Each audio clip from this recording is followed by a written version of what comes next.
So, with no further ado, I'd like to introduce the love of my life, James Butler, at-peers panellist. James will be presenting, hosting this evening, and I will be at the back just watching, having beers. But this means so much to me. Thank you so much. I hope you enjoy the rest of the evening. Thank you.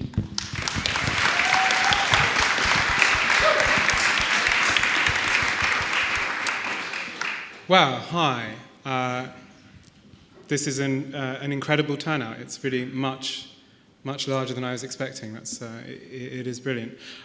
So this event, we chose the theme for this event around the time, just as Jeremy Corbyn was relaunching himself, or about to be relaunched as a populist.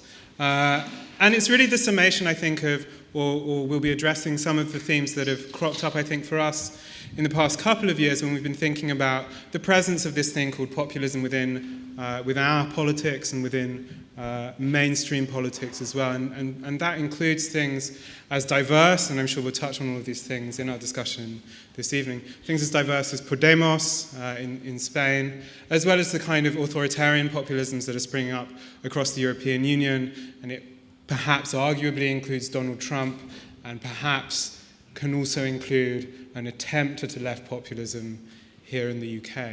And that's one of the things we'll be talking about today. So I'm sure many of you are familiar with all of our speakers this evening, but I will introduce them anyway.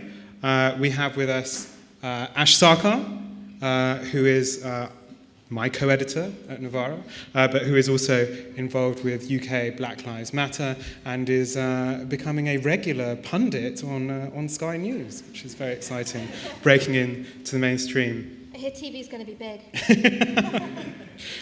We have also Paul Mason, who of course has been at the BBC and at Channel 4, and who is now cutting his own way into the forest of new media, who has also just returned from an exciting trip to Australia. So we're very glad that he's managed to pull himself out of jet lag to come here and join us this evening.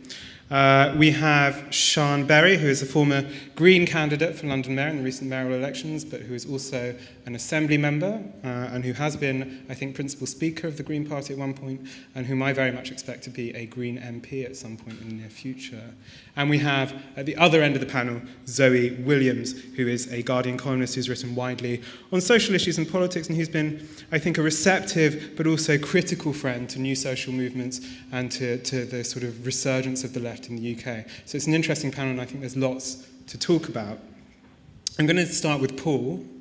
I'm going to ask you, and I think we should begin with terms, and maybe you can tell us a little bit, or maybe give us a little definition of populism. And let's start with populism rather than just its left variant first. Well, thank you for that. I'm going to resist the sort of definition challenge, because I think trying to define populism and even focusing on it right now is like if you see a tank coming down the street, you're asking yourself, what should we do about this tank? Do I need a tank? The real issue is, am I in a war, and why, and what we're going to do about it? So I think a short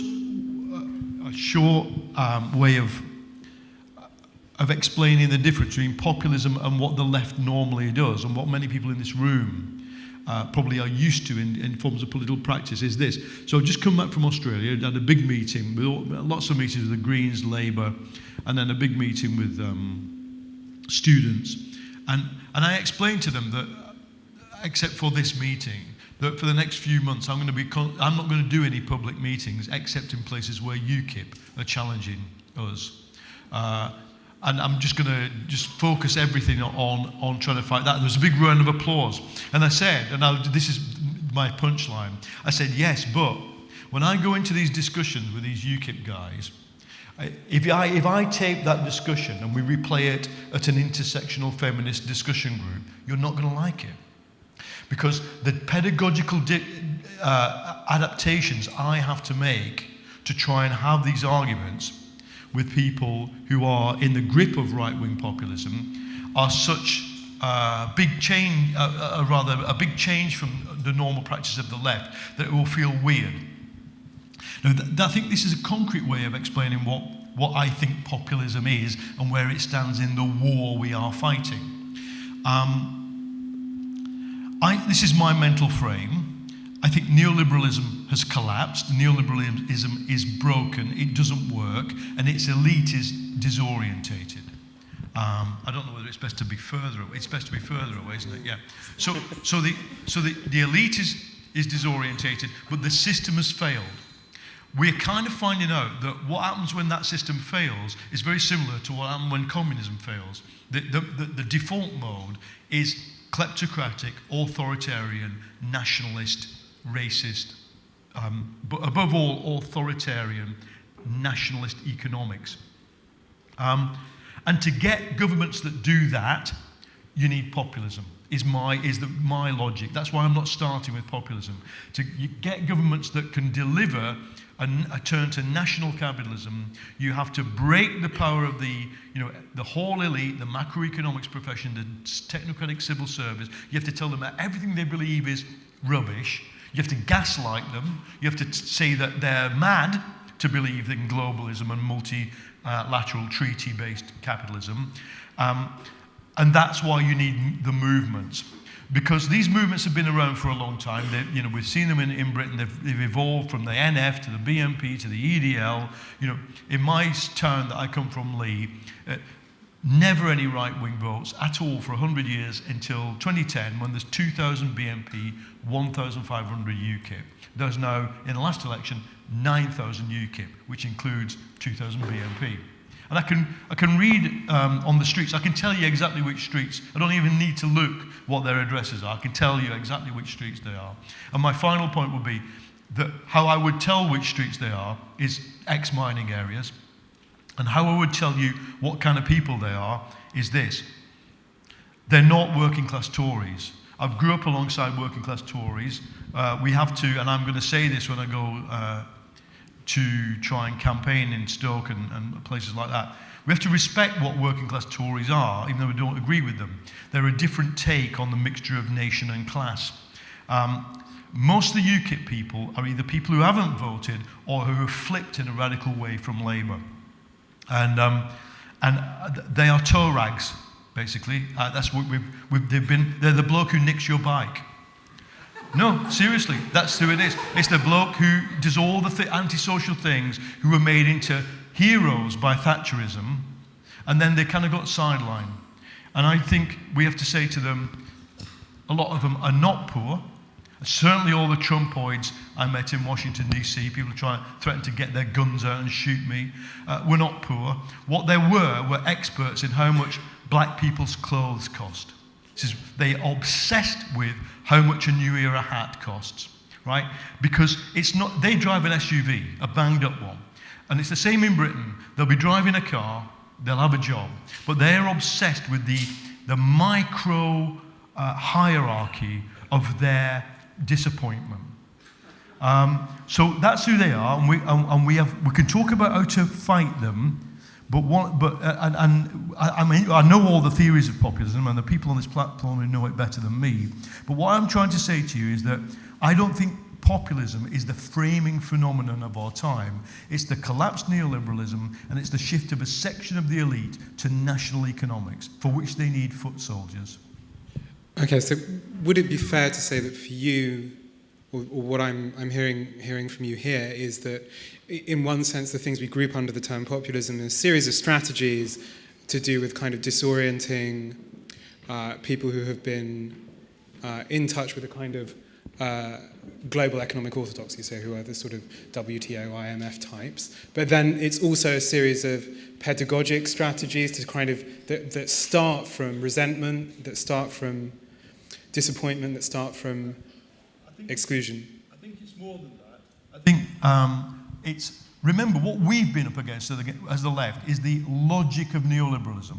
The logic is there's no alternative. There is only the market. The market is the best adjudicator of social good, whether it's in education or in healthcare or whatever, and it's global because it needs to be. Globalization's a win-win game, and it is a win-win game. So if jobs go to China, that's good for Stoke-on-Trent under globalization, because people in Stoke-on-Trent get cheaper things, and they get jobs in call centres. That's how it's supposed to work.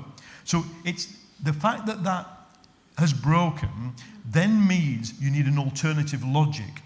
And the problem about the left, if you define the left as Labour or the German SPD or PASOK in Greece, is that they didn't have an alternative logic. They bought completely. Remember, we're all grieving for a British writer called Mark Fisher, who was one of the foremost theorists of what we call capitalist realism. Mark understood and observed very well how, from about the mid-90s, ideology became seamless, i.e., I grew up knowing that there was an alternative to capitalism, and people just switch on X Factor or Game of Thrones or whatever. They kind of grow up knowing that there is no alternative. So the answer to you is, what populism does is it says there is an alternative. And the best way of summing up what that alternative is the 1950s. The alternative is to go back to the 1950s. Zoe, how does that jive with your understanding? Does your understanding diverge from Paul's here? I have a number of things I agree with and a number of things I disagree with. I most agree with, do I need a tank? I think I do need a tank. But, Stalinism is in vogue again? Feminism had this exact problem, that it spent so long defining what it was that it couldn't get on to actually doing anything. We spent 20 years arguing about whether you could be a feminist and wear mascara.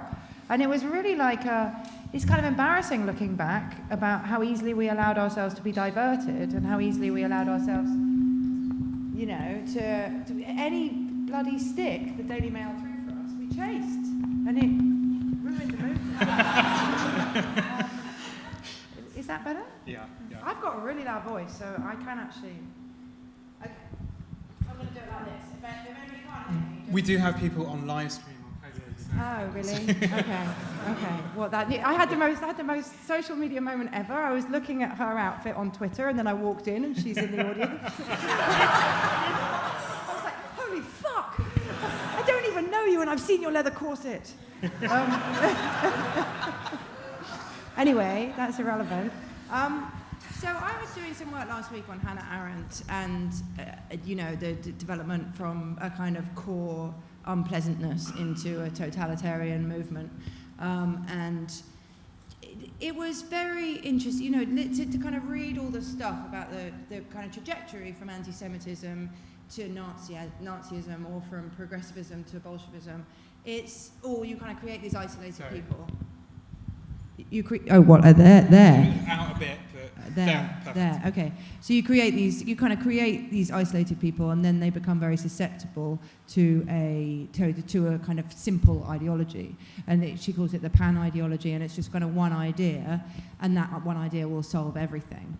And I feel like in this kind of space, we've spent ages and ages talking about why we can't harness discontent, why we don't create. We're really good at echo chambers, but they aren't effective. We're really good at echo chambers, but they don't create infrastructure. So the alt-right echo chambers created the infrastructure for Trump's campaign, but we haven't created anything like that. We spend ages beating ourselves up about this kind of thing, but actually the truth is that these pan-ideologies are bullshit by definition. The left is perfectly capable of creating a bullshit ideology, which is what Bolshevism was, but they are not true. There is not one answer to everything. It is not the fault of foreigners or the future. It is not the fault of one thing. And if we kind of set ourselves the standard of creating a pan-ideology in order to kind of marshal and galvanize our own support, we're sort of going against everything we believe in, which is pluralism and complexity and diversity and intellect and the kind of the life of the mind, the fellowship of humankind. These things are important, and finding a simple culprit, even if that simple culprit is the banking class, is not ever going to reflect who we are or what we want to do. So I don't feel bad about not having a populist momentum in that way, even though we've got momentum. Okay, that's true. And yet, you know, if you look at something like Podemos, it was really funny when Podemos did start to really take off and they hadn't yet encountered any problems. Pablo Iglesias said that thing, your movement starts to succeed when the reality you describe matches the reality people are living in. And everybody was kind of laughing, kind of ruefully at it, because it's completely true, but it's like saying, you know, your cakes will start to sell when they are totally delicious. We're like, well, yes, and... but actually, if you can describe a reality that people recognise, you can be very popular without necessarily being populist. And I think there's a complete scope, and I always look at kind of carrier issues for describing things that people will understand, and I see them as kind of housing, you know, a number of other things, which we can talk about at great length. Just one other thing on... I mean, I kind of take the logic of this, there is no alternative Thatcherism, the kind of neoliberal ideology, and I think the reality of how that drives people to UKIP is really, really simple, and the mechanism by which it drives people to UKIP is really simple, and that is that it basically pegs your worth as a citizen to your economic productivity, and if you're not economically productive, then you're not worth anything. And Blair completely bought into that. I mean, they all did, you know, it's like the feral underclass, and, you know, everybody bought into that. At some point, those people are going to say, wait a second, you know, I am worth something. I am not my paycheck. I am, you know, the conditions of my financial worth aren't the whole person that I am. And I thought we were meant to be kind of brothers here. I thought we were meant to be embarked in the kind of same project. I thought we were countrymen. I thought we were compatriots. And that will automatically find its expression in a kind of patriotic nationalistic movement. And I don't think they are scumbags. I mean, I think a lot of them are. But I think a lot of them, and I think that is a rational response. I'll tell you what else, when you listen to people, you know, framing analysts always say the reason you can get a lot from qualitative surveys is not because you're looking for difference, but because you're looking for similarity. You're looking for the things people say that are exactly the same. So if you're looking for that, even a sample of 15 is quite valuable. And I always look for the things people say among the kind of super rich and the very poor, which are the same, about kind of certainly about I mean, you find, with the kind of super rich, you find much more, the super rich English, you know, the people who live in Holland Park, you find much more similarity in language between them and the BNP than you do between the middle classes and the BNP, or between even the lower middle classes or anybody else. And it is, they feel like they've been exiled from their born rightful spaces. So the super rich feel like they've been exiled from Eton. I spoke to one woman who said, you walk into that examination hall, it looks like fucking Beijing. And they feel like they've been exiled from property, and they feel like they've been exiled from these things which were always theirs. And the BNP feel like they've been exiled from proper jobs of meaning. And I think, and they all come back with a kind of hyper-patriotic, nationalistic, suspicious, xenophobic narrative. And I kind of feel like, you know, we did need to eject the rich from their spaces, but we didn't need to do it in favour of Saudi Arabian rich people. And we did need to modernise industry, but we didn't need to outsource it all. And I think, you know, you've got to accept nationalism as the price of the kind of, you are nothing more than your salary. Yeah, I mean, I feel that there's a sort of common theme here that people are sort of struggling to deal with, or struggle to deal with when they talk about populism, which is, it's so, you know, the common frame is always going to be the nation. That's the frame of last resort. It's the best cross-class frame. It's the thing that is so fundamental, even to thinking about politics, because politics is so often conducted through the vehicle of the nation. But this is the worst argument I ever had with Neil Lawson. I know. It's great arguments I've had with the head of a left-wing think tank, Mark 1, was about, you know, do you care more about somebody in... I can't think of an English place that isn't London. My mind's gone blank. This is the problem with the left. Stoke-on-Trent, thank you. Do you care more about somebody in Stoke-on-Trent than you do about somebody in Montparnasse? Yeah. And he said, no, I don't. And I said, well, you fucking do, actually. No, I don't. And I was like, well, Okay, but if there was a pregnant woman dying in childbirth on your street, you would drop everything and go and get her a wet towel, whereas you're not, I can tell you there's a pregnant woman dying in childbirth right now in the Congo, and you are not dropping everything and you are not getting her a wet towel. So you have to accept that there is a kind of geographic determinant to our care, and I think you can accept that, and you accept it right. You're right to accept it. You know, our democratic agency is bordered. The only purpose to politics is to try and build something together. We've got to, if we're building something together, then the people who we're building something together with mean more to us than the people who are building something else. Doesn't mean we hate them, but these people mean more to us. He said, no, this is just wrong. I think every single human being is born equal. And I was like, well, that is fine, but if you're not going to be on their side, they're not going to vote for you. Sorry.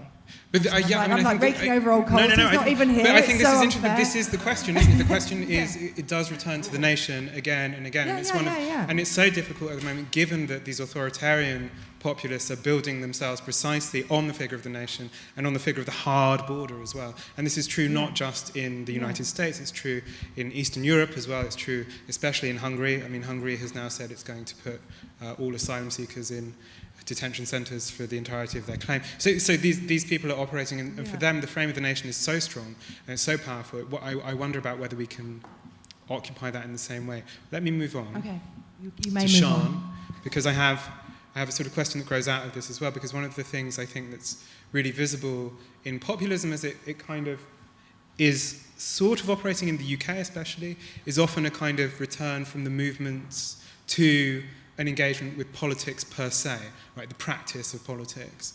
And one of the things that struck me as I was preparing for this panel was, to me, I wonder about how far a green populism is really possible, because it strikes me that, the concerns that drive the green movement globally are ones that require, vast operation, and that require sort of, highly technical and highly internationally organised and negotiated settlements.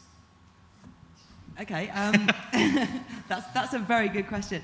Oh God, where to start? I didn't make very good notes for this debate, and I've been scribbling notes. All I can see is Zoe bullshit.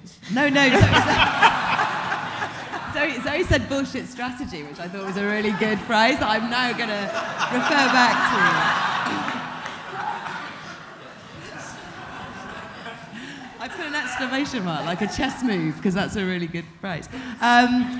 Right, okay, so I'm not an economist, and I do not look at things through an economic lens in any way, and I'm a practicing politician, and I go out and talk to people and try and persuade them to vote for me, and try and persuade them that policies are going to be helpful to them, and I am a green, and so yeah, I do have this international outlook the same way that Neil does, but I spend so much time just, with ordinary people, trying to talk them around, that I think I do have a different perspective on this, and it's still a green perspective, because it's the perspective of, like, small is beautiful, which is like, the original green economics book about how doing things small in communities, not with big globalized corporations, is better, healthier, will lead to more ecologically sound societies. And I think that's kind of where I would like us to go. But the question is it popular? Is it populist?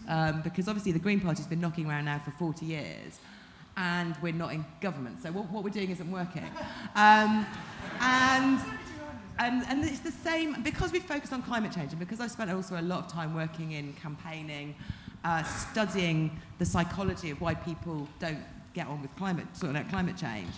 I wanted to sort of talk about that through the prism of that, through that sort of frame, the story, the way that people relate to that issue. And the way I've always thought about it is using this frame that people have, which is looking at people as either settlers, prospectors, or pioneers. And those are your three types of people. And your settlers are like most people are settlers, and they basically want things to stay the same. They have strong family ties. They're quite comfortable in their homes. They don't want things to change.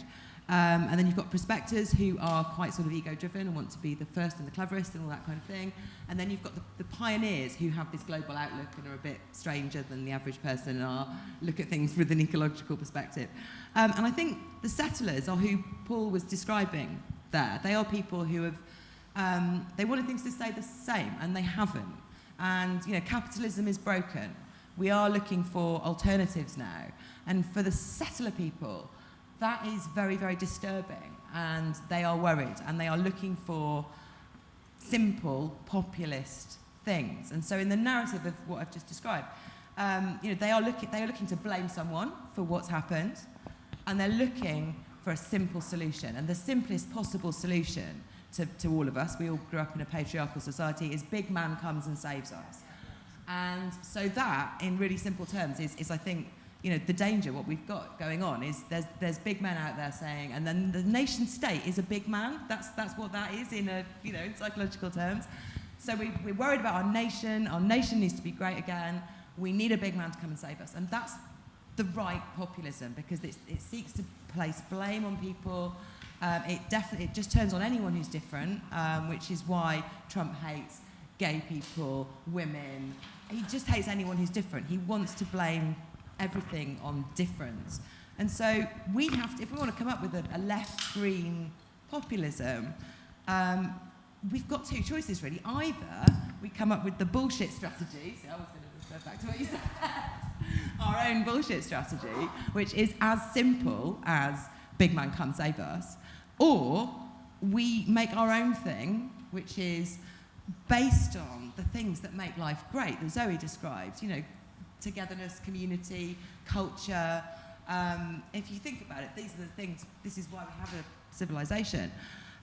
We use those things and we build community things. And this is where I'm going to start sounding really green, because that's where, we build our own housing. At the moment, I'm on the London Assembly, I work on the housing committee. People are very excited now by the idea of community-led housing. We've got these big corporations coming, demolishing our housing estates, building things that we can't afford with no affordable housing. The alternative to that we're trying to build is community-led housing where people make their own things.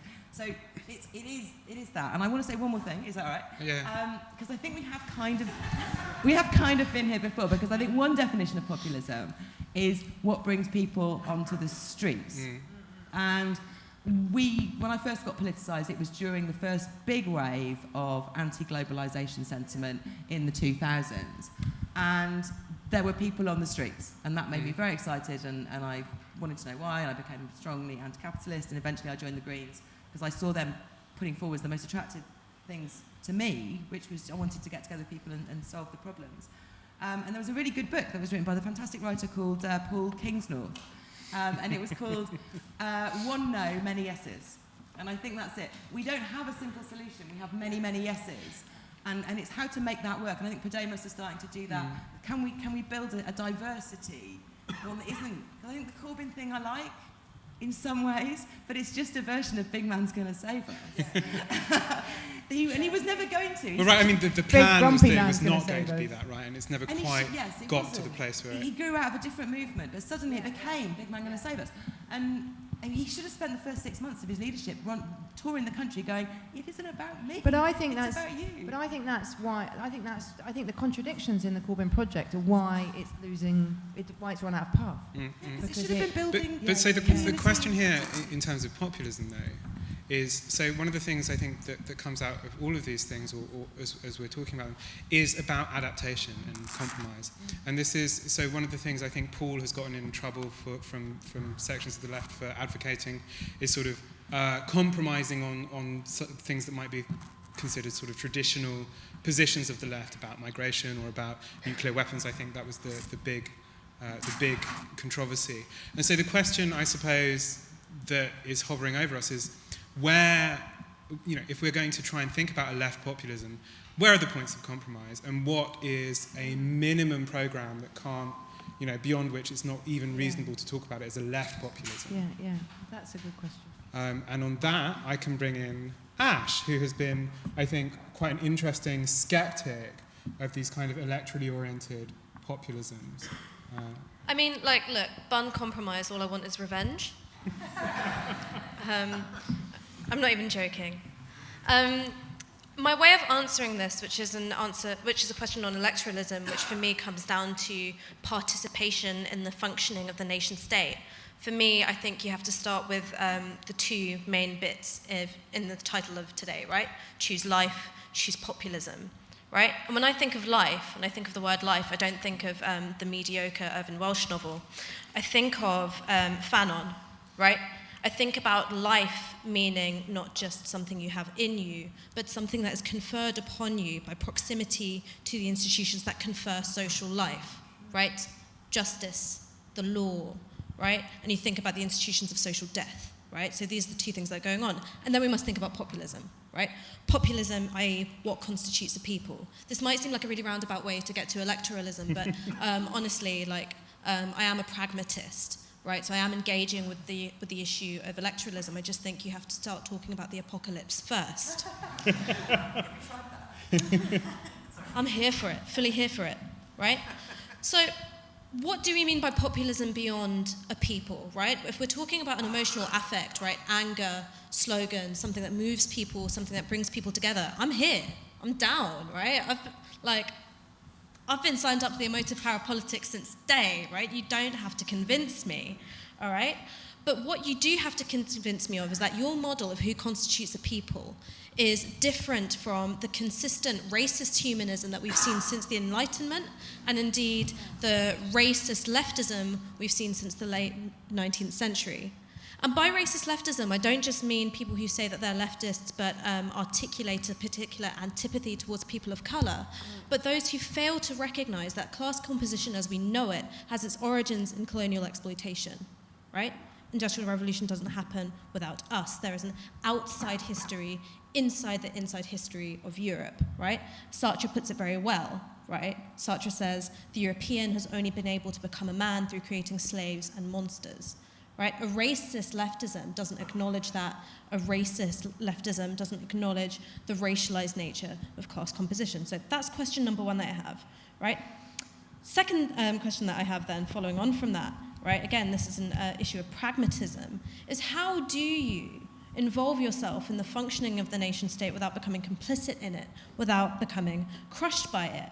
Right? Again, I'm a pragmatist, right? So I think that the illusion of democracy and negotiation, yes, it's part of the functioning of the xeno-racist state, but its essential moral reflex is one of violence, and it will only end when met with a greater violence, right? This is why Fanon says decolonization is the process of total disorder, right? What you are asking for is nothing less than the total ending of the world as we know it, right? This is what I am asking for too, right? This is, I think you brought up Mark Fisher, Paul, right? And so Mark was playing with the phrase from Jameson, it's become easier to imagine the end of the world than to imagine the end of capitalism. I put it to you that it's become easier at this particular juncture in history to imagine the end of capitalism than it is to imagine the end of the nation state, right? And so coming back to these questions of electoralism, right? How do you win an election on an anti-racist platform? Fundamentally, you don't. Right? Anti-racism is not a vote winner. People don't like being told that they're racist. But we must, and this is again coming to Fanon, we must make these difficult arguments because lives are at stake. We revolt simply for the reason that we cannot breathe, right?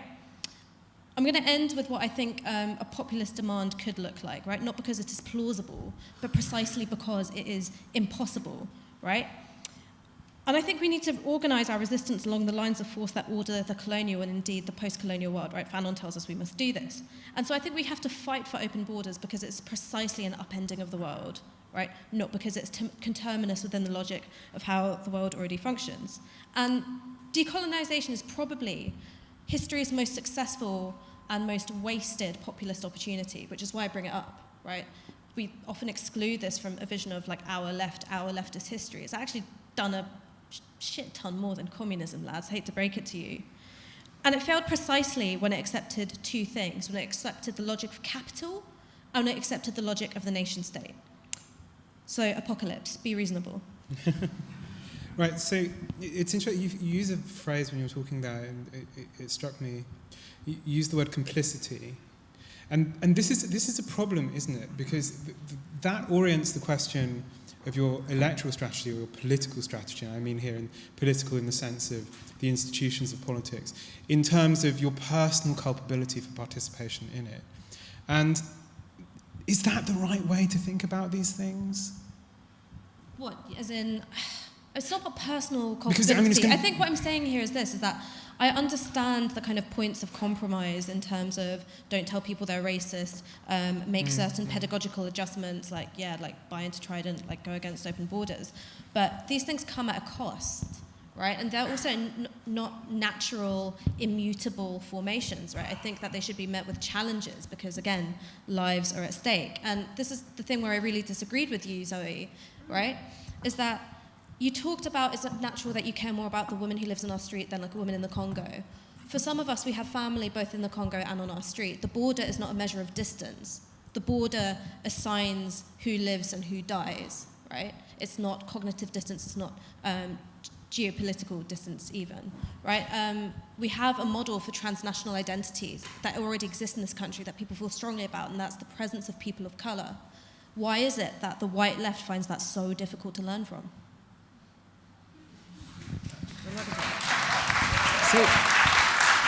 So you think? So one of the things I think that maybe can be drawn out from what you're saying is this model of a kind of populist politics, which is recite.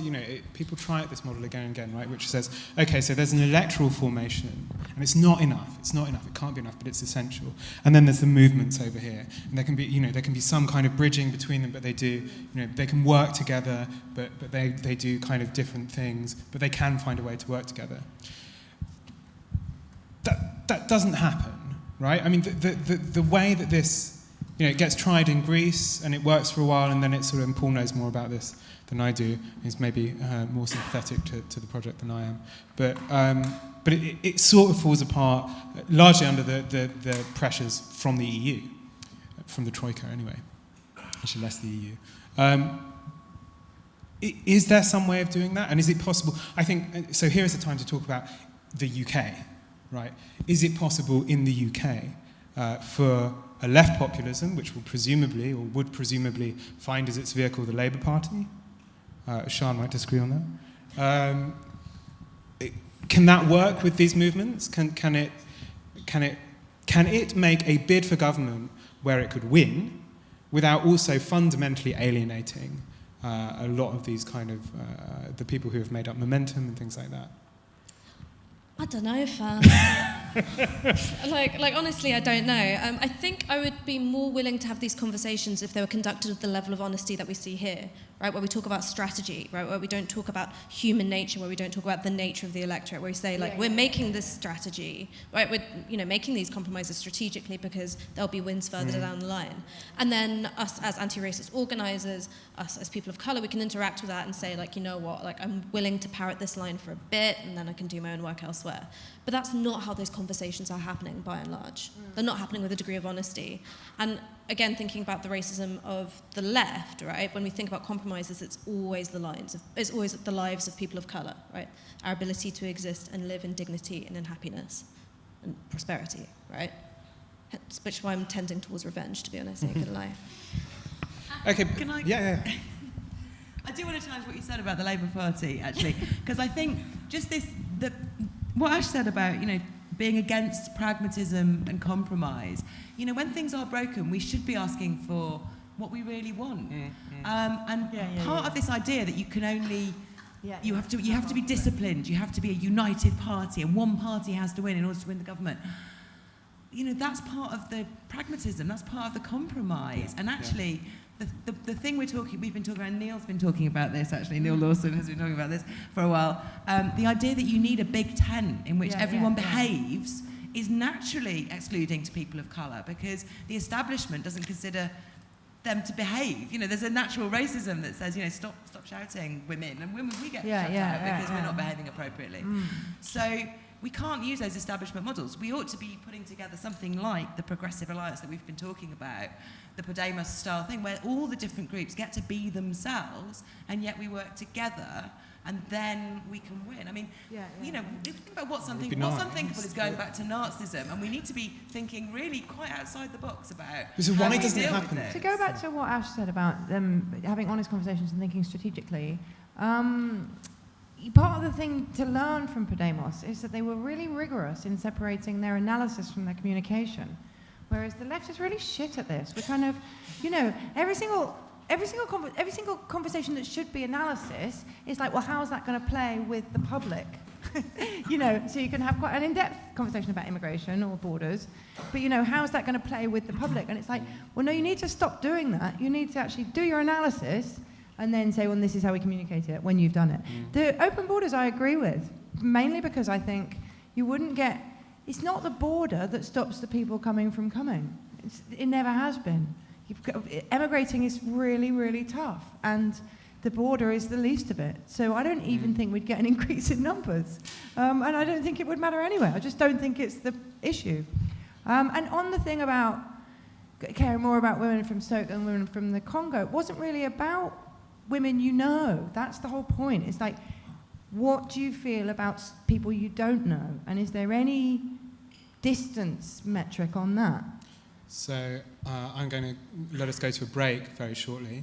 I wanted to sort of end with one observation, which is that we've been talking about cleavages a lot here, about the divisions in society. And one of the things that becomes really obvious when you look at the effects of populism, all these kind of things that get grouped under the heading populism, is how much they practice a kind of social division. And some of us say, you know, if we can find the right cleavage, right, we can turn it such that the left wins power, and then we can, and then what?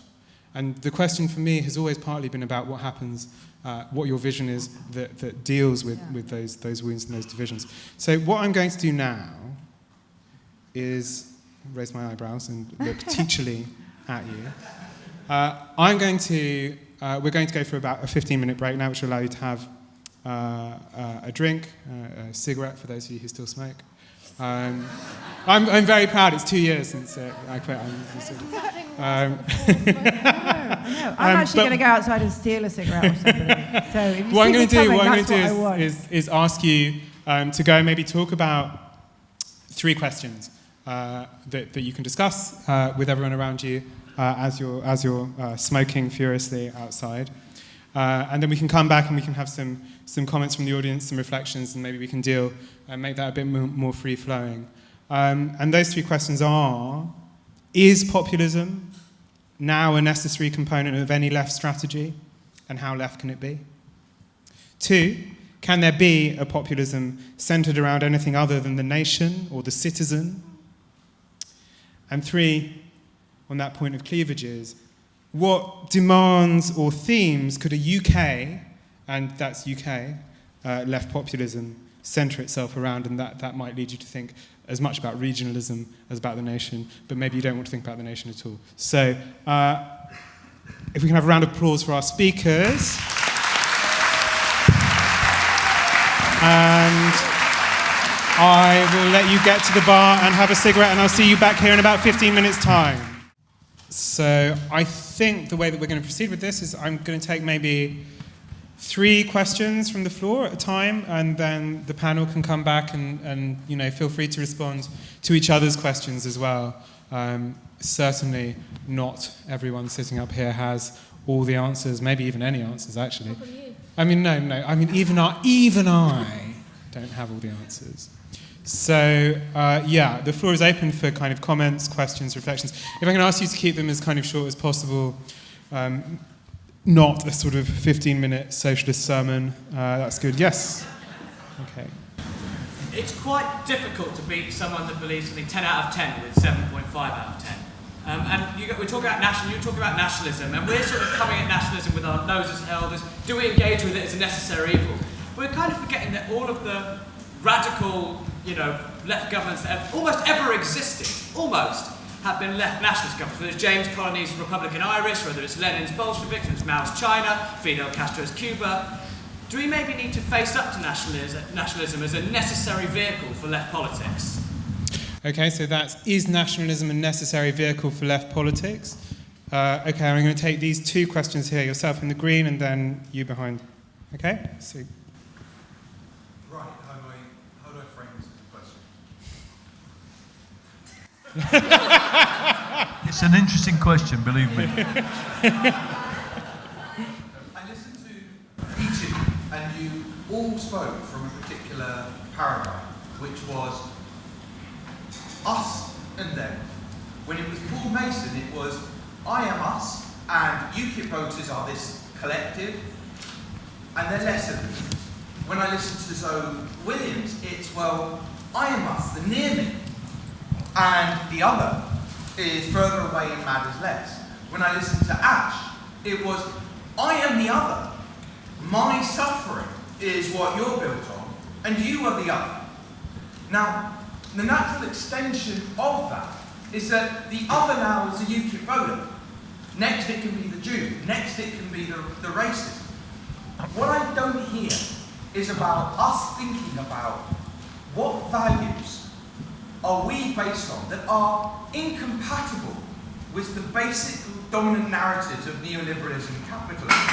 And what structures can we use that express another value, just in the same way as classical structure expresses individual responsibility, so that the stories we tell create room for a different paradigm? Right, okay, so the question here is about othering and sort of universal values or values that can't be... How can we tell stories Yeah. that are contradictory? Yourself behind.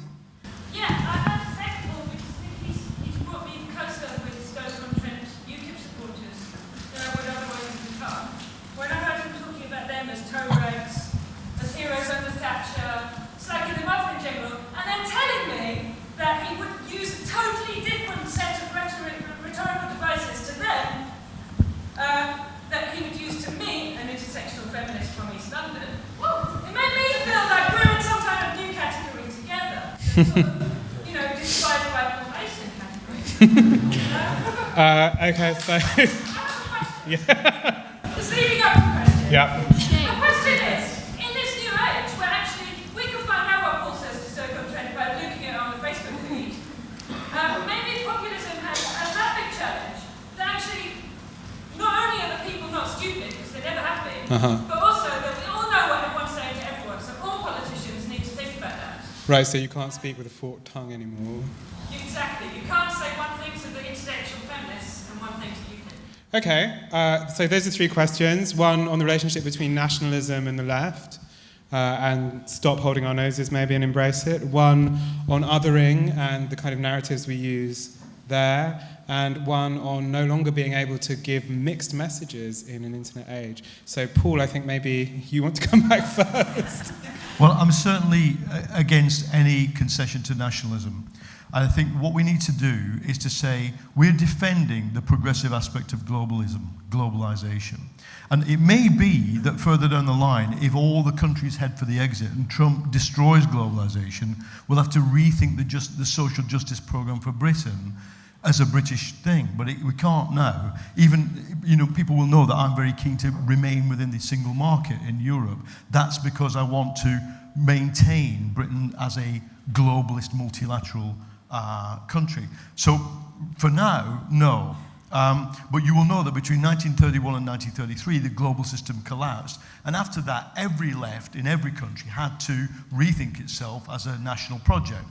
The ones who did it effectively, FDR, Roosevelt in America, he funded 40,000 stage managers and actors from the state. What did they do? They put on a Black Macbeth, Black Scottish play, I should say.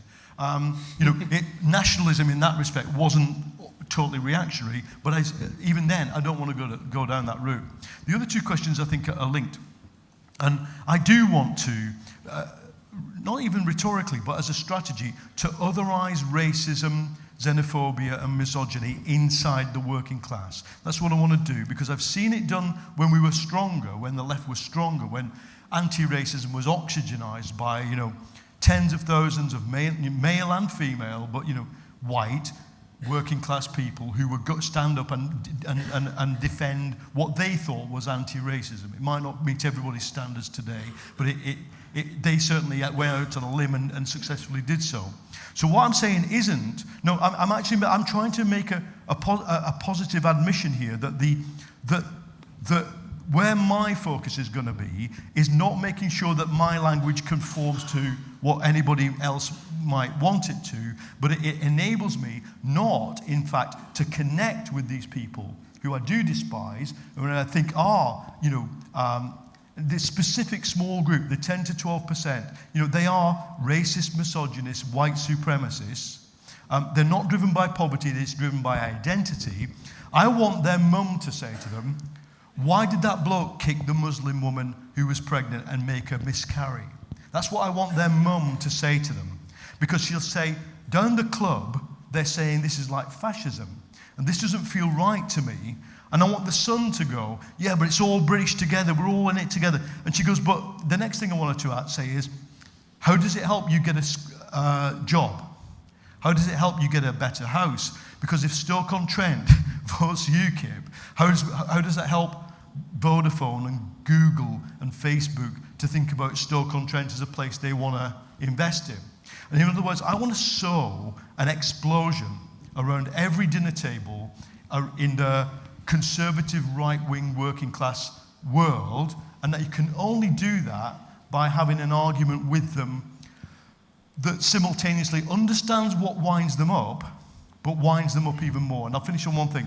I think what I would urge you to do is to accept that you're in a world of crisis. In Australia, one of the weird things is the Greens are very embarrassed by this. When polled, the people most content with the world are Green voters at the moment. In Australia, they're very worried about it.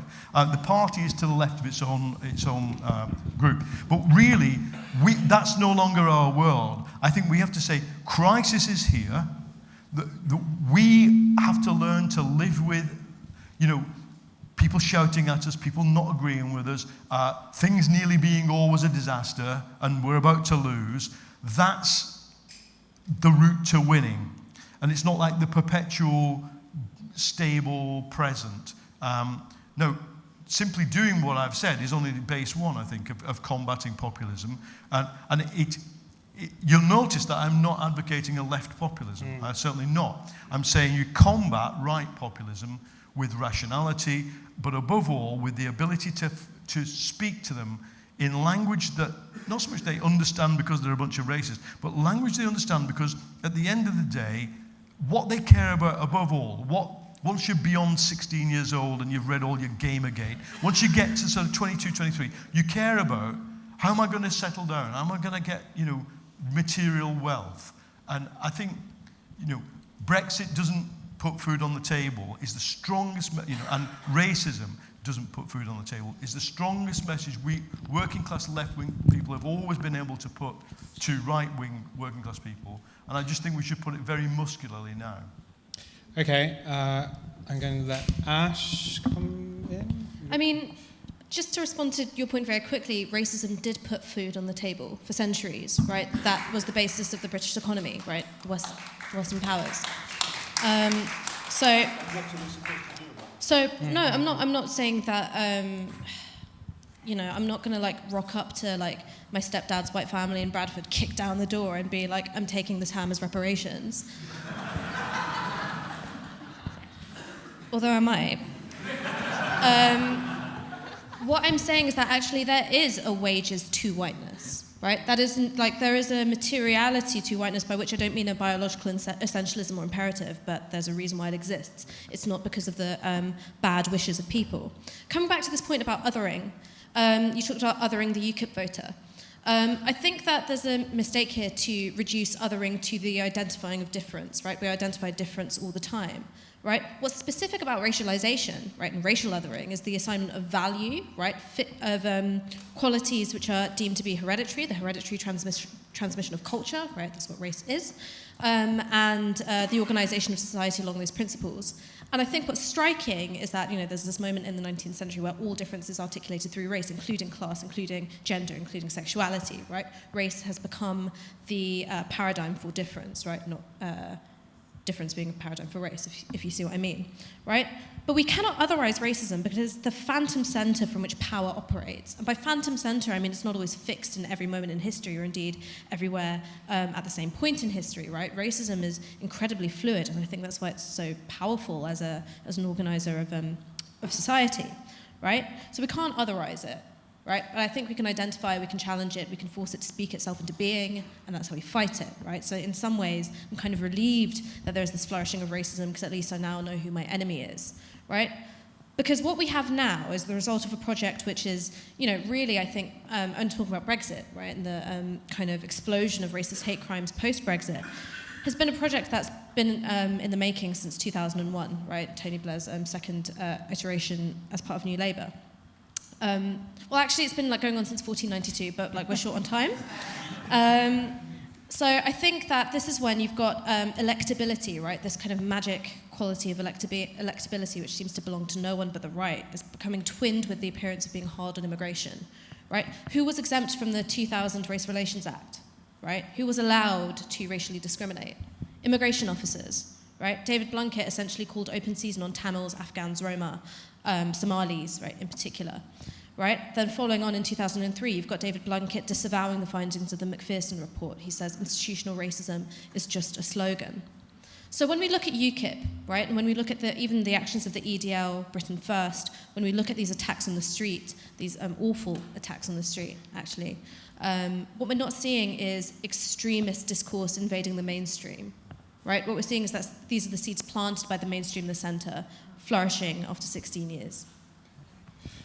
Can I bring Zoe in? I know you have to leave at... I have to leave at 9, but it's not because I'm not interested. It's just because I have to go home. just to put that on the table. I think there's been a bit of misunderstanding around my borders point, which I blame myself. I don't think people in other countries are worth less than people in Britain, but I do think that democratic identity is bordered, because that's where your vote counts, right? I'm voting with you to build that. I'm not voting with an Italian to build a European supergrid, even though that's what I would like to do, and if we were still in the EU, that's what I would be doing. But you're kind of, a priori, your democratic identity is bordered, and if you want to imagine populism as this thing we're building together, rather than that kind of generation mobilizing around hatred, then you have to accept what that democratic identity means. And the kind of big lie, I think, always of the Blair years was that the kind of left always responded to nationalism with this kind of, oh, we care equally about everybody, and this is all bullshit. But actually, what it meant functionally was, your welfare isn't my business, because everybody's welfare is my business. And I think that's been the kind of catastrophe of politics over the past 20 years, over the time that I've been kind of active, has been the complete disappearance from the narrative that our welfare is one another's business. We've talked about social mobility in the political mainstream, but we've stopped talking about what conditions are like for the people who aren't mobile, who aren't going to move out of their class, who aren't going to, for one reason or other, aren't on the way up. They're staying exactly where they are. And, we've completely lost the language to talk about them and the fact that we care about what their lives are like. And I think if you want to rediscover that language and say, I care about that person who's working 2 jobs and still needs housing benefit, that you have to talk about yourself as a nation. I mean, I just think you do, because I can care about the person in Tripoli whose house has been blown up, but I can't do anything about that. Whereas I can do something if that person on housing benefit can't make rent anyway. And I have a responsibility to do something, and it's part of my democratic identity that I do something. And it's a bit like I kind of see it a little bit like kind of generational guilt, blaming the sons for the sins of the fathers. if you aren't specific about what your responsibilities are to people, you might as well not have any responsibilities. So if you aren't specific, if you say that mother in Mogadishu is my responsibility, but you don't actually prosecute that responsibility, you might as well not have any. And that's the kind of nationalism, to go back to your point, that's the kind of nationalism that we've got to build. It's like your welfare is my business, my welfare is your business. Sean. Oh, everyone said, like, since I thought about It's unfortunate. everyone said so many interesting things. I want to go back to the original questions, because I think the challenge to us all, like, did we other the people who are voting UKIPs too much that we can't engage with them? And I worry about a little bit about what I said, and I want to explain my model of the settlers, the prospectors and the pioneers. It's a recognition that because I do politics, because I am a pioneer. I don't fear change. I love change. I want change to happen. I've devoted my life to making change happen. I'm not that like that. But I think there is a challenge to this idea that the nation is the only thing on which we can build populism. And I think that challenge is London, actually. And I've been trying for a couple of elections now in London to try and build on this idea of a kind of London patriotism. And it isn't about where you're from. I mean, I'm not from London. I'm from the West Country. Paul's clearly not from London. You can tell from his accent. Zoe, where are you from? London. You are from London. Okay, fair enough. Hands up if you're from London. And if you're not from London, get out. You win as well. Right, so this is the point, right? So the settlers are my family back in Gloucestershire, who I know, they're still me, but I'm the pioneer one. I know I'm strange. I'm just recognising that I'm a bit of a strange one. But I'm still from that world. I go back there all the time. All of us do. We all visit places like Stoke because we're from there.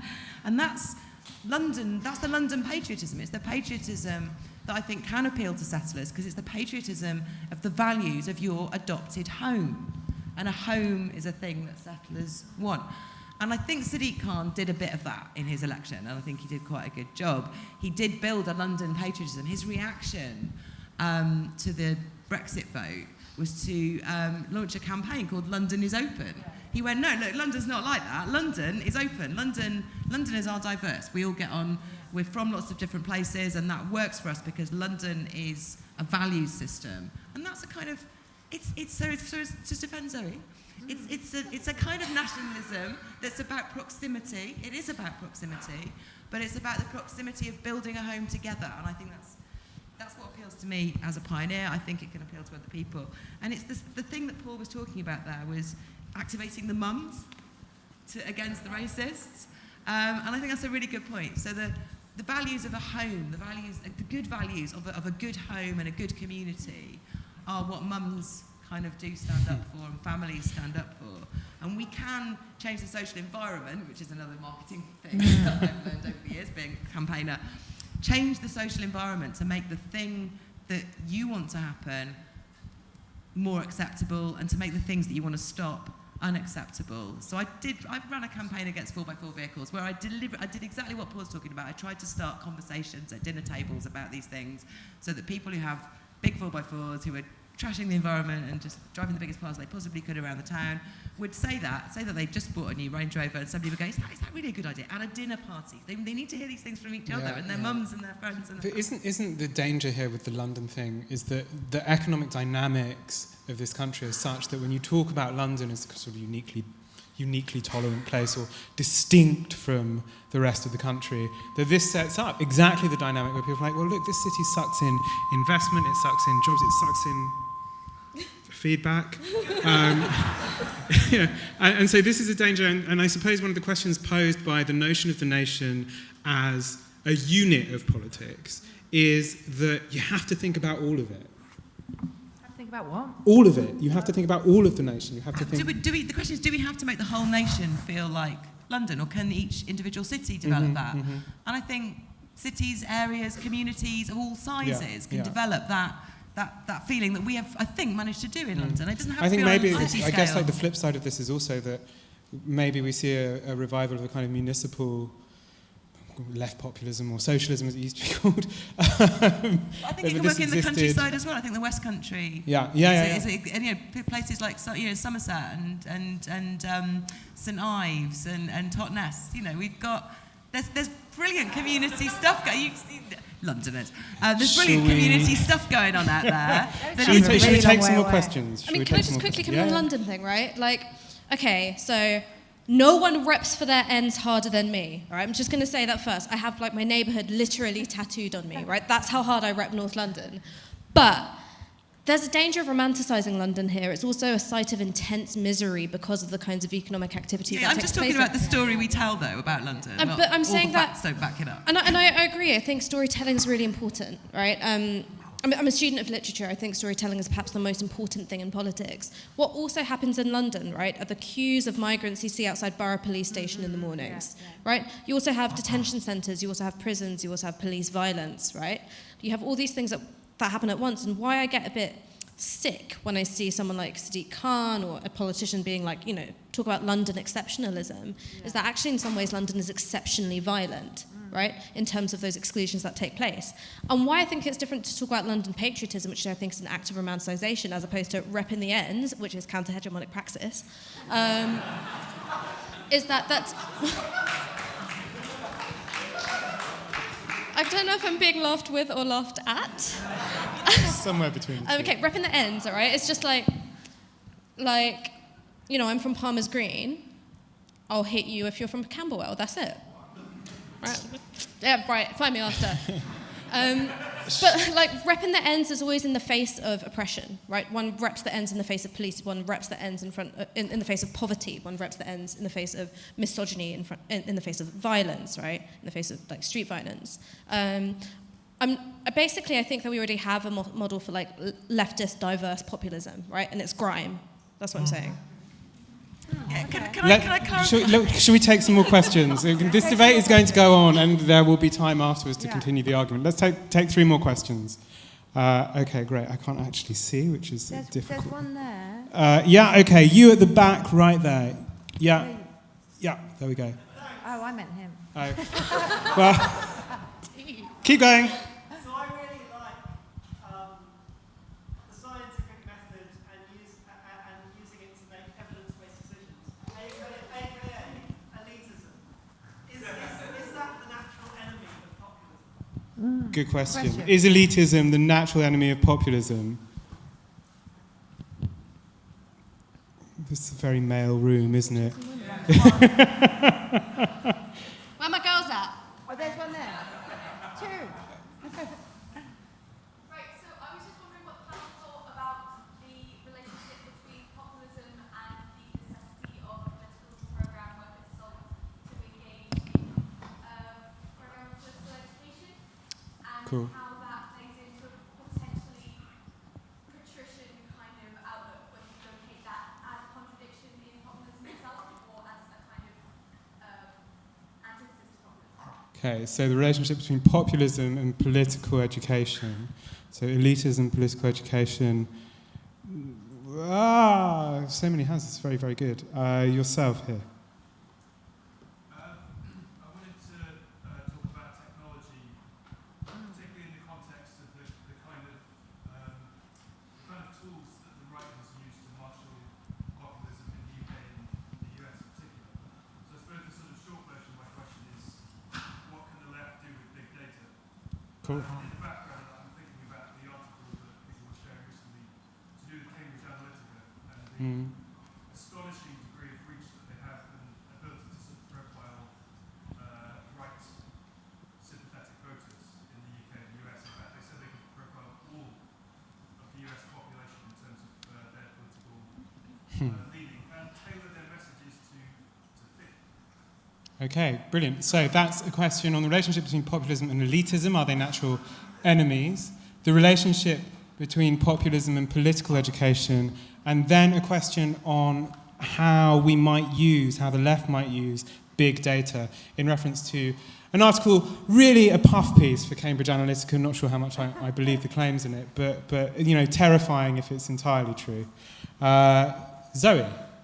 Oh, I mean, whenever you talk about tech, I always think robots. I never think big data. And I think I think one of the things which has gotten wrong with kind of the left-wing narrative is that the left never wins, except when it's painting a hopeful vision of the future, and there's not enough. There's the kind of natural paranoia of being on the left is that any collection of big data is going to mean a kind of totalitarian onslaught onto your privacy. There's a kind of natural fear of the way it could be used malignly against the citizen, which we've got to get over, and the Guardian's the worst culprit of all, because there is absolutely no gathering of information which isn't taken as an incursion on your freedom, and I think we need to work on that. And I think the robot thing as well is really, really fucking serious, because if Keynes were alive, he would be saying this is brilliant. Soon we won't have to do anything, but instead we're going, robots can steal your job. And we're kind of creating a scarcity frame which just works much better for the other side. So that I kind of feel like, oh crap, sorry. I've got to go, that's my alarm.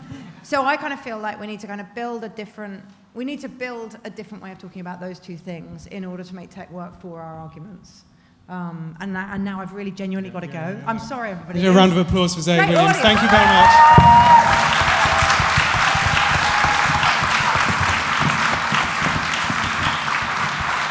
Great.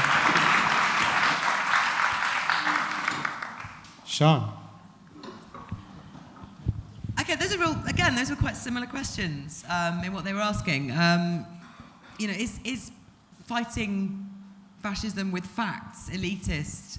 I think it is hard to win when you're doing that, because you will always kind of lose, because you're not telling a better story by refuting facts. You're refuting facts, and most people, when they believe something that's wrong, don't want to hear that either. So I think it is a tricky one. I think there is, you asked about the need for political education, and I do agree with that. I mean, you talk about, we don't want to oversimplify things. We want people to be thinking about what the alternatives are and trying them out. And so, yeah, some education about what the underlying structures are, what the possibilities are, getting people together to educate each other, and all of those things I think is absolutely essential. I don't want to simplify everything too much with my thoughts about London nationalism or London patriotism and all that. But I do want to say, the question has to be about what we're doing about it. What are we building? So if I say London's got this patriotism, maybe we can build on that. I don't think the answer is to knock it down and say, but some people react destructively to, because I think the question is, are we being constructive or are we being destructive? I don't think it's so much left and right populism that we have to worry about. Is it constructive populism? Are we building new things? Are we doing something positive? Or are we being destructive? Are we doing blame and all those things? So, those are my left thoughts. is really good at blaming. And on technology and robots, I mean, I genuinely, sorry, smiles. I genuinely didn't prepare very well for this talk, and I did consider just sitting on the stage and saying universal basic income in answer to every single question, because genuinely I think a basic income is like this revolutionary idea. The facts are taking us in that direction. We do need this, and it's not as revolutionary as leaving Europe, and it's not as revolutionary as closing our borders or going back to Nazi-style racism. It's what we need. So universal basic income, universal basic income, universal basic income. I think it's coming. In Paul. conclusion. So I think the way I would like to frame what needs to happen is not a conflict between elites and UKIP. 70% of UKIP voters didn't get anything more than didn't get a post-16 education, whatever you want to call that. It is a culture camp, a culture war within the working class. And the working class, because it's been expanded by salariat and skilled people, 1.3 million NHS workers, 400,000 teachers, 400,000 nurses. The working class is not, as I define it, this kind of, white male, unskilled, uneducated mass. There's got to be a cultural struggle within that. And I think everybody who wants to do something should think about how do they aid that. And I'll give you an example. There are tens of thousands of people who work in, hundreds of thousands, globally orientated manufacturing industry. They are the best, often even the best advocates of anti-racism, of globalism, and even understanding of low-carbon economics. Because, if you work for Siemens, or if you work for GE, Toyota, Renault, these are not perfect companies, but you have to sign an equal opportunities thing before you can even walk through the door. And then when you're in the shop floor, you're learning very highly skilled and rational. This is it linked with your idea about elites and science. They are dealing with science at every moment. Now, at the same time, culturally, they're often a white bloke with his sleeves rolled up and he supports Man United and he drives the biggest car he can possibly get away with, buying. So that we're not talking about a middle-class Salaria all living in Hackney and eating, microgreens. We're talking about some people who can have an argument. Now, what we have failed to do is give them the argument to have. Because what Labour did under Blair, under Brown, and under Ed Miliband even, was to assume, I would even say this is also true of the anti-globalist left, is to assume that neoliberal capitalism would be there forever. And that what you were trying to do was make that better. If that has collapsed, if I'm right, it's now a struggle over two alternatives to it. It's their alternative, the white, racist, exclusivist, supremacist stuff, anti-science, because what they want is to be told, the science is bullshit, so you don't have to pay tax if you have a cattle farm, because you never did, so why suddenly do you pay a methane tax? It must be that science is wrong. They want to be told that. Now, we have to tell them, no, the science is right, therefore lots of things have to change, sorry. Same was reason that things are changing in your social life around yourself. And I really think it's been the absence of the alternative from the left. And there's where I would say, having been very positive about one no and many yeses, and very positive, you won't get an ex-leftist, an ex-hierarchical leftist more than me, more positive than anti-hierarchy. Maurice Glassman, the inventor of Blue Labour, calls me Black Labour. And what he means is, black hoodie over the head. Labour doesn't, he calls me Black Labour, and I am. But what we did, Negriite Labour, what we did was we accepted too much the one no and many yeses, and I think we've now got to distill a few yeses, a few yeses that we can hold on to and arm people with, and that's where I would put to the woman who asked there, the political education. I would put it around. The way I say to my colleagues in Labour is, we embody as a party the values of the urban salariat. That's what we do. 500,000 people, the vast majority are urban salariat. Now we've got to make some compromises with the desires of people who don't share those values. It's the opposite of Blairism, but it's just as painful. You've got to be, the painful thing is to say, well, what is it that you want? What's the one thing you would want us to do? And you just got to listen to them and see whether you can do it. But coming up in Stoke-on-Trent and Lee, where I come from, there'll be a by-election there. I would say this is the really thing that pisses off the Blairites. I would say, but we will never compromise with the racism, the sexism. I know you think we probably have compromised too much, but we never compromise with it knowingly. And therefore, if you are a racist, sexist, homophobe, white supremacist, don't vote for us, because we're not going to compromise with you. We're going to fight you. That's a very new message coming from Labour, and it's one that most of our members are not happy with. They're not used to. They need to get used to it. Founding Congress of Black Labour here this evening. It's going to be like, my brother. So, on this question of science, I assume we're talking about horoscopes, right? I've got nothing to say on science. I'm really sorry. I'm a student of literature. I've got no idea. But I do want to address political education. There's an idea that political education has to be intensely hierarchical. It's like a kind of vanguardist project, like we have the information, we will like instill this information in you. In some aspects of the UK Black and Asian organising tradition, political education hasn't been like that, right? These educational spaces have again been formed as sites of resistance, sites of community, sites of love, happiness, and affection. This is the tradition that my mum was schooled in, right? And so it really reflected in the kind of political education she gave to me and my sister. I'm thinking in particular of a publishing house called Bogle Louverture and a bookshop called the Walter Rodney Bookshop, right, run by Eric and Jessica Huntley. And there were two anti-racist, intensely radical socialist publishers and also community organisers. The Walter Rodney Bookshop started out life in their front room and then moved to Finsbury Park, I think. And this became a space where they'd sell black radical literature, including the works of like Walter Rodney, Frantz Fanon, Angela Davis, and also held events.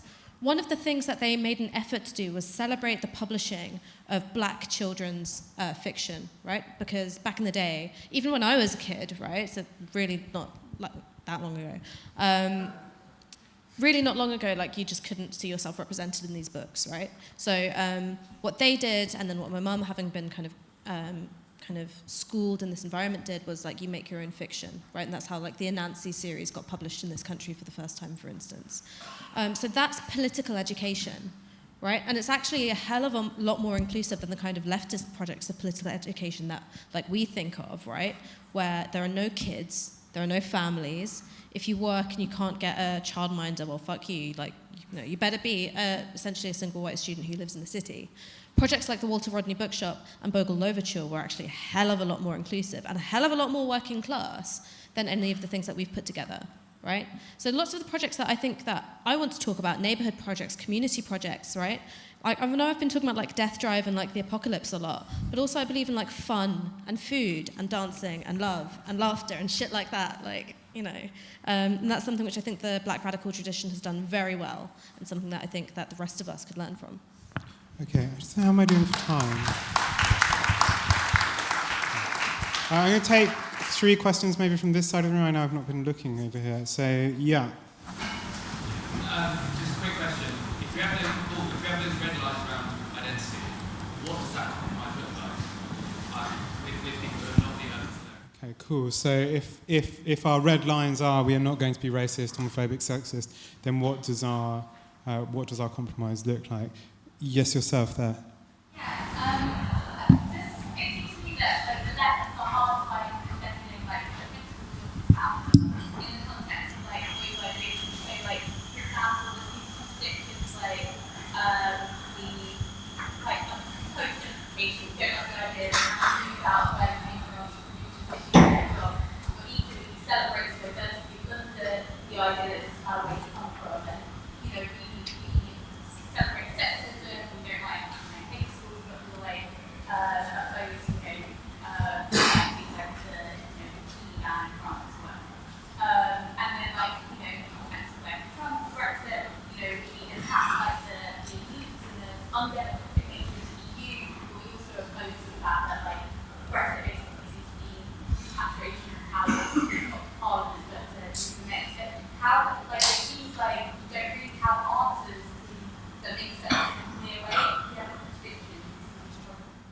So we have deep contradictions in, I think, especially our response to globalization, right? This is what, so the notion that we are a territorially bounded left and the way that we respond to globalization has contradictory elements. Yeah, cool. Yourself here. Yeah, it seems as if the conversation's kind of shifted a lot between talking about top-down populism and also bottom-up populism. So talking about messaging, political leadership, but also what people are doing. So I'm wondering what people thought about how they should interact, should one be leading the other. Great, yeah. So relationship between bottom-up populism and top-down populism, or those two politics and how they can interact. Paul. Right. Let me give you the example that answers both the questions, or two of the questions, of Greece. Okay. We start from a disadvantage. the Greeks had a form of, the Greeks were able to map populism, left radicalism, I would call it, onto the nation, because the left defeated fascism. I mean, it did it in a very brutal way, very anti-democratic way, but it actually defeated fascism on its own, the Communist Party. Now, Syriza was a son-of Communist Party, but what it meant was that Tsipras, the leader of Syriza, and the leading group were able to take essentially a group of people like this in this room, and we'll go away for a minute from horizontal networked activists, because there were some of them as well, which I'll talk about in a minute. But basically the urban salariat, the educated group, desperate for change, sons and daughters, granddaughters, people who've been tortured by the junta, but with very different values. And they were able to say, right, you become the party. Meanwhile, you've got the Communist Party embodies the extreme sort of, old-style Bolshevism, but a lot of the older people in social democracy basically had that, they'd fought the junta in 70s, and their granddads had fought in the Civil War or the Nazis. And so, the Greeks were able to go, let's have all of this in one room. The only people that it did piss off was the pure horizontalist, the anarchist.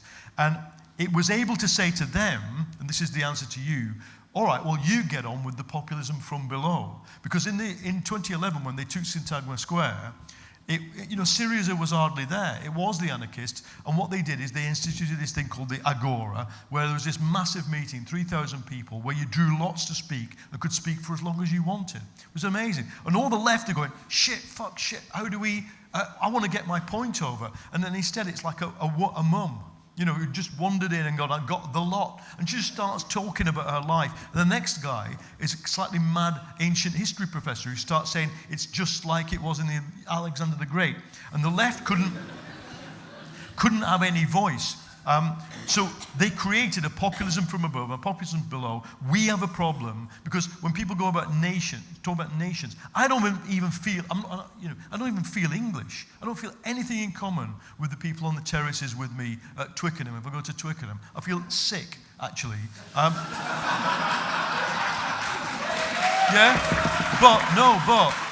But how easy would it be to overcome that? Because if I go to the Millennium Stadium with my Welsh godchildren and become an ersatz Welsh person, I feel fine. Because they've created a national story. Not everything about it is perfect, but it's inclusive on grounds of class. So I would say we can't magic ourselves. We're the oldest imperialist country, and a lot of working class people don't feel any affinity for that story. And we're not going to create an alternative nationalism. So what we need is a party or a movement, let's put it this way, an alliance that pulls everything together that's progressive and in a way that avoids rubbing the hard edges together. It's really difficult, though, if you are the oldest, longest standing imperialist country, which you didn't defeat fascism on your own. You defeated it through the ruling class of Britain. Led the defeat of fascism, and working class people were foot soldiers in a different way than the Greeks did. Ash? I think that things should be grassroots led, right? And that's just my tick. And that's because I don't know any other way. It's not something that's been part of my own organising background, and also they just don't really let me in the rooms where the big decisions are happening. I just want to be very wary about our use of the words working class, because I do feel we've slipped into thinking about the working class as a heterogeneous formation to a white one, right? And that slippage happens without us even noticing, right? You are more likely to be working class if you're a person of colour, all right? That's just a fact, right? You're twice as likely to be amongst those hardest hit by austerity. I think there's a stat that in a few decades, the majority of working class people are going to be people of colour, right? So we need to look at the racial composition of class as much as anything else. So then when we talk about a culture that speaks to working class people, let us not think that in any way neoliberal projects, while they were kind of global in their ambition, were global in their vision for justice, because they were not. Right, they're intensely racist projects. And this idea that they only screwed over the white working class people, those who were first affected by Thatcher, those who bore the brunt of deindustrialization, well, so did people of colour, because we've been here since day. That's the only point I want to make. Sian? I think I agree with everything Paul just said about the sort of, I mean, the point you raised over there about the contradictions. You know, are there too many contradictions in what we're doing? I think we've got to embrace that. We've got to embrace the mess. And I think, I mean, I'm a Green, and I'm going to stay a Green, and yet I want to be in a progressive alliance. I want to do working together with Labour people to get rid of this government and change the government. But I also don't want to then be in government with them. I'd rather, you know, and it's messy because I do have different values and I want to preserve them. And there are all kinds of different groups who have different values, different identities, who are not all going to come into this big tent and be controlled. And the thing that Neil Lawson always says in contrast is we need a big campsite. You know, Labour's the biggest tent in the campsite, but the rest of us get to have our own tents, and yet we all work on the same project. And I don't know how to do it. I think what Paul said about Greece, and so that the idea that they'd already defeated fascism, so they'd got a model. There was like, you can achieve something by doing this, so let's do it again, rather than we've never achieved anything by working like this in this country. Right, yeah. Yeah, because I mean, our national story is, you know, big. It's Winston Churchill, isn't it? Yeah, big man comes to save us. So yeah, I think we've got to relinquish control. And I think I want to go back to what they were saying over there about big data and things like that, because I think one of the ways people like to control us, and one of the things that is quite attractive to some people about the idea of big data and collecting information of people, is this idea of direct democracy. I can't believe no one in this room has brought up direct democracy, because that comes up every time we discuss this stuff. And I think direct democracy is just another way to keep us atomised and control us, actually. And I'm one of those people who are suspicious of all data collection. But that's one of the reasons why they want to collect data on us. It's to keep us, to manipulate us, to keep us separate. And they don't want us coming together in real life. They'd much rather we were on the internet interacting with each other, where they can work out how to manipulate us from what we're doing. So I think the more we can get together in rooms and do things, and the more we can do that around the country, the more difficult we're going to be to control. And the more diverse groupings we get into, again, the more difficult we are to control. And the more different philosophies and different things we come up with our political education.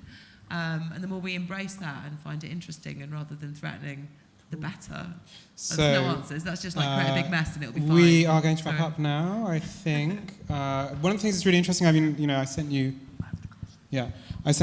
away with questions, because none of them really came back. One of the things I didn't hear from the room, maybe I picked the wrong questions, was anything about a demand, anything about what we think that the kind of practical side of a sort of left radicalism, the kind of demands that can push things forward. So I guess I'm going to give each of our speakers just a very short space to say what you want people here to leave with. You know, how that thing they always do at the end of things like this.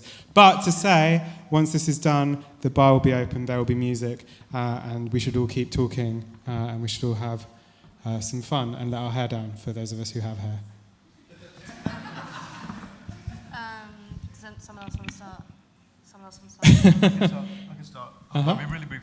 I'll just say, as a member of the Labour Party, and you know, I wouldn't be if I was in a different country, but it just happens to be that we've got the opportunity to do this.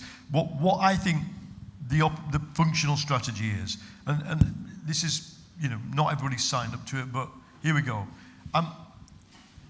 We embody the values of modern, diverse, educated workforce. That's what we embody as Labour, and because that's the future of humanity, the graduate, the multi-ethnic workforce is the future of humanity. So we embody that.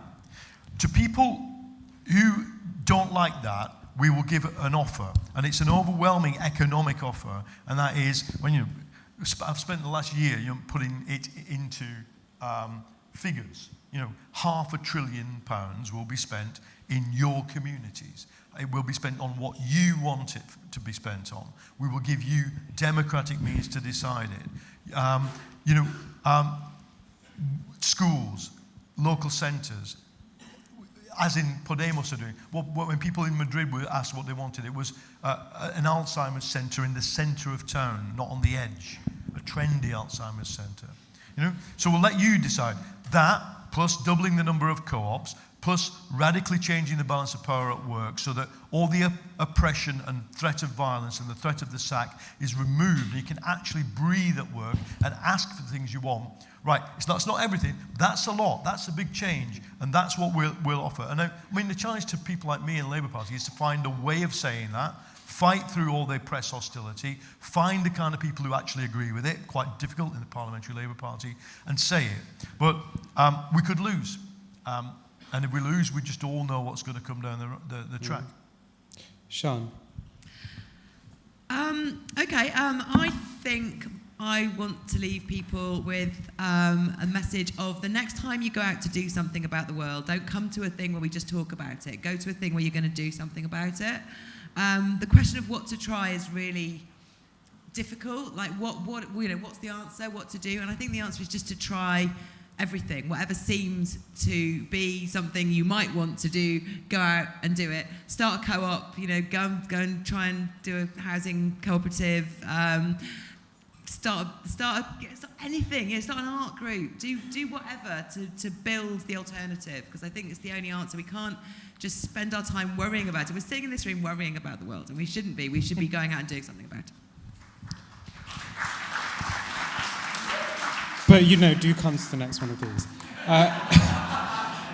Ash. There's a slogan that's been going around my head a lot recently, and it's the slogan, "Become ungovernable." And I love it.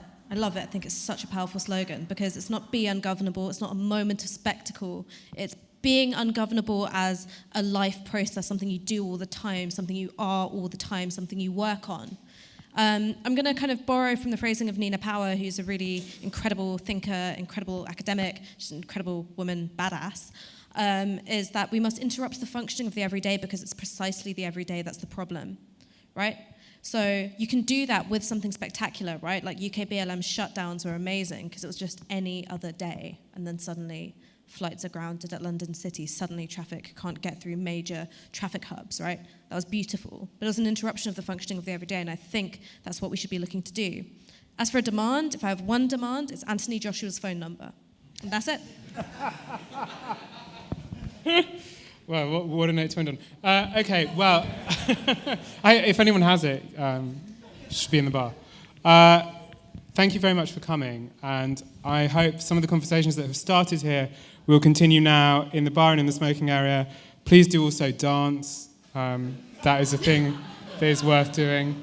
There is a good Emma Goldman saying about this. Anyway, a big round of applause for our speakers. Thank you very much.